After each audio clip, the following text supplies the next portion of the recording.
స్నేహమేరా జీవితం స్నేహమేరా శాశ్వతం అన్నాడు ఓ సినీ కవి. అలాగే మరో సినీ కవి కూడా దోస్త్ మేరా దోస్త్ తూ హే మేరీ జాన్ అంటూ స్నేహాన్ని గురించి చాలా గొప్పగా చెప్పాడు.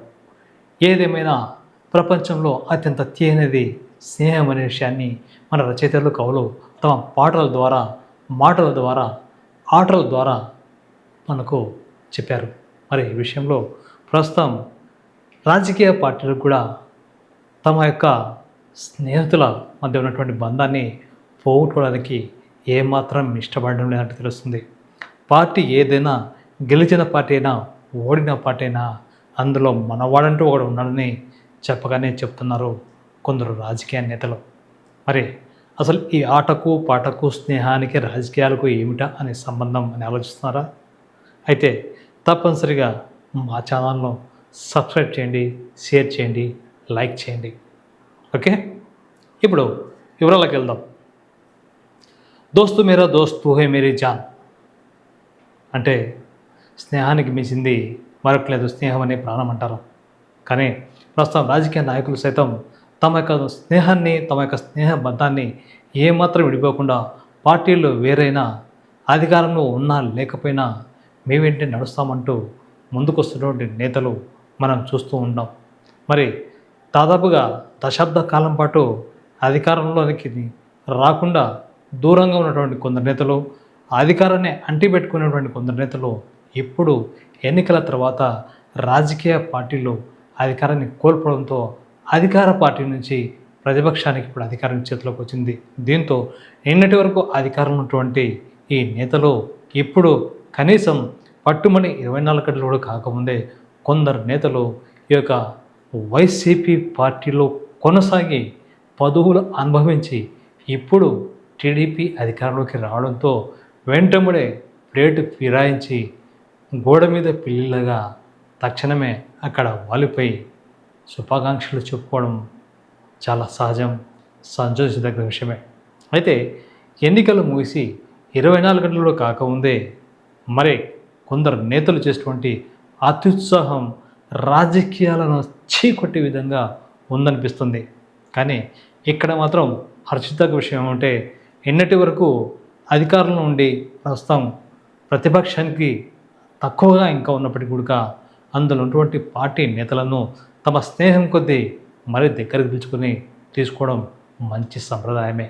కానీ ఇక్కడ ప్రస్తుతం ఉమ్మడి కర్నూలు జిల్లాలో నంద్యాలకు సంబంధించినటువంటి విషయం అయినటువంటి ఓ ఆశ్చర్యకరమైన సంఘటన తెలుగు తమ్ముళ్లను టెన్షన్ పుట్టించడమే కాకుండా కలవరపాటుకు గురి చేసింది. అదేమంటే ఇప్పటి వరకు అధికార పార్టీలో ఉండి అధికార పార్టీ మార్గఫెడ్ చైర్మన్గా ఉన్నటువంటి పిపి నాగిరెడ్డి మరి ప్రస్తుతం గెలిచినటువంటి మాజీ మంత్రి టీడీపీ నేత ఎన్ఎండి ఫరూక్ను కలవడం, సన్మానించడం ఇప్పుడు చర్చనీయ విషయమైంది.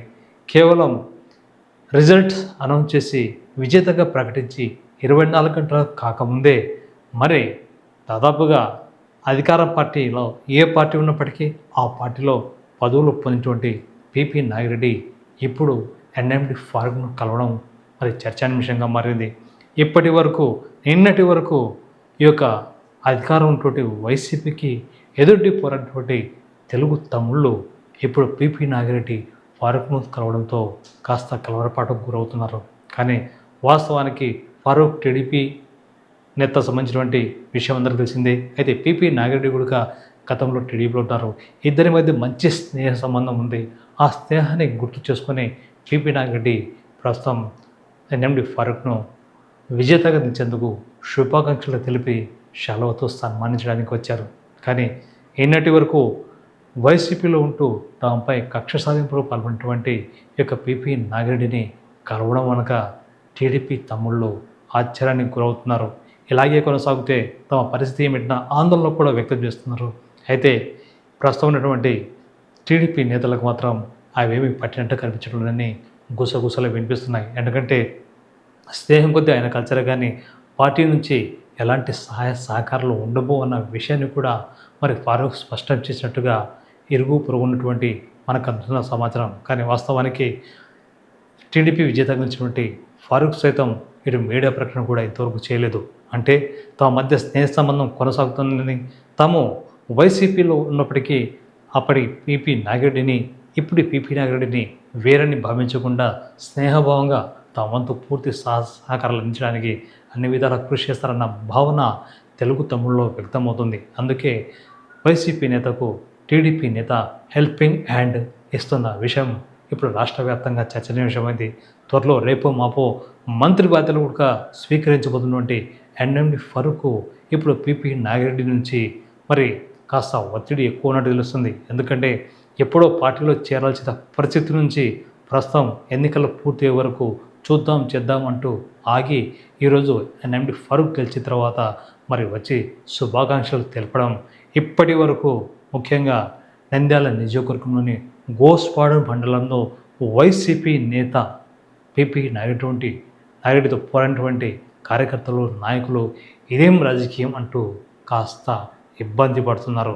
మొత్తానికి ఎనీహౌ పార్టీలు వేరైనా అధికారం ఉన్నా లేకపోయినా అధికార పార్టీలో ఉన్నా లేకపోయినా అధికార పార్టీ నుంచి ఇంకో పార్టీకి మారినా మన మిత్రుడు అంటూ ఒకడు ఉంటే చాలు, మన స్నేహితుడు అంటూ ఒకడు ఉంటే చాలు అన్న విషయాన్ని మనం ఫరూక్ పీపీ నాగిరెడ్డి మధ్య అనుబంధాన్ని చూస్తే అర్థమవుతుంది. అంటే రాజకీయాల్లో శాశ్వతం కాదు అన్న విషయాన్ని కూడా స్పష్టం చేస్తూ రాజకీయ పార్టీలటువంటి నేతల మధ్య విభేదాలు కూడా శాశ్వతం అన్న విషయాన్ని కూడా మరి ప్రస్తుతం వీరిద్దరి కలయిక ప్రజల మధ్య చర్చనీయాంశంగా మారింది. మరి ఇదే విధంగా ఎన్ఎండి ఫరూక్ మంత్రి పదవి వస్తే మరి అత్యధికంగా లాభం పొందబోయేది కూడా అధికార పార్టీలో నిన్నటి వరకు ఉండి ఈరోజు విపక్షంగా మారినటువంటి ఈ యొక్క వైసీపీ నేతల అన్న విషయం కూడా తెలుగు తమ్ముళ్ళ మధ్య జరుగుతున్న జోరుగా చర్చ. ఒకవేళ అలాంటిది అంటూ జరిగితే నంద్యాల నియోజకవర్గంలో మరి ఆధిపత్య పోరుకు సంబంధించి తెలుగు తమ్ముళ్ళ మధ్య మరి పోరాటాలు యుద్ధాలు జరిగే అవకాశం ఉంటారు రాజకీయ విశ్లేషకులు. గతంలో రాజకీయాలను చూసిన వారు గతంలో భూమా నాగిరెడ్డి ఉన్న సమయంలో పీపీ నాగిరెడ్డికి అలాగే భూమా నాగిరెడ్డికి పచ్చగడ్డి వేస్తే బగ్గుమన్న సందర్భం. మరి అలాంటి ఏ సందర్భంలో ఎన్నటి వరకు తెలుగు తమ్ముళ్ళు టీడీపీ జెండాను మోసి ప్రాణాలను పణంగా పెట్టి కేసులు పెట్టించుకున్నారు. మరి అలా వేధించినటువంటి పీపీ నాగిరెడ్డిని ప్రస్తుతం ఎన్ఎండి ఫరూక్ కలవడం అంటే నిజంగా పార్టీని అభివృద్ధి పదంలో తీసుకెళ్తున్నారా లేక నిన్నటి వరకు అధికారంలో ఉన్నటువంటి వైసీపీ నేతలకు మళ్ళీ అధికారాన్ని కట్టబెట్టబోతున్నారా అన్న విషయం కూడా ఇప్పుడు తెలుగు తమ్ముళ్ళ మధ్య జోరుగా చర్చ జరుగుతుంది. ఎందుకంటే రాష్ట్రంలో అధికారంలో ఏ పార్టీ ఉన్నప్పటికీ ఆ పార్టీలో తనకంటూ ఓ ప్రత్యేకత పదవి సాధించుకోవడం పీపీ నాగిరెడ్డి ప్రత్యేకత. మరి ఇప్పుడు ఎన్ఎండి ఫరూక్ పీపీ నాగిరెడ్డి మధ్య ఉన్నటువంటి ఈ దోస్తు మేరా దోస్తు స్నేహాన్ని చూస్తే మరి రాబోయే రోజుల్లో పీపీ నాగిరెడ్డి రాష్ట్ర స్థాయిలో మరో పదవి కట్టబెట్టడం లేదా మరో పదవి దక్కించుకోవడం ఖాయమన్న విషయం మరి తెలుగు తమ్ముళ్ళ మధ్య జోరుగా చర్చ జరుగుతుంది. మరి ఇదే కనుక నిజమైతే రాబోయే రోజుల్లో నిన్నటి వరకు టీడీపీకి జై కొట్టి టీడీపీ జెండా మోసి టీడీపీ కోసం ఆస్తులను అమ్ముకొని కేసులను పెట్టించుకొని మరి దాదాపుగా అన్ని విధాల తీవ్రంగా నష్టపోయినటువంటి తెలుగు తమ్ముళ్లకు మరి రాబోయే రోజుల్లో ఇలాంటి స్నేహంతో మరి ఎలాంటి ఇబ్బందులు వస్తాయన్న ఆందోళన వ్యక్తమవుతుంది. అందుకే ఇప్పటికైనా సరే టీడీపీ అధినేత గ్రామీణ స్థాయిలో ముఖ్యంగా టీడీపీ నేతలకు సంబంధించినటువంటి ఈ యొక్క పదవుల పందిరి విషయంలో కాస్త ఆలోచించాలంటున్నారు తెలుగు తమ్ముళ్ళు. మరి తెలుగు తమ్ముళ్ళు ఖచ్చితంగా ఇదే విషయాన్ని పార్టీ అధిష్టానం దృష్టికి తీసే అవకాశం ఉంది. ఎందుకంటే మరి వైసీపీ నేతకు టీడీపీ నేత హెల్పింగ్ హ్యాండ్ ఇస్తే తమ పరిస్థితి ఏమిటన్న ఆవేదన తెలుగు తమ్ముళ్ళలో కలుగుతుంది. మరి ఇదే విషయాన్ని అధిష్టానం కూడా పరిగణలోకి తీసుకుంటుందని ఆశిద్దాం.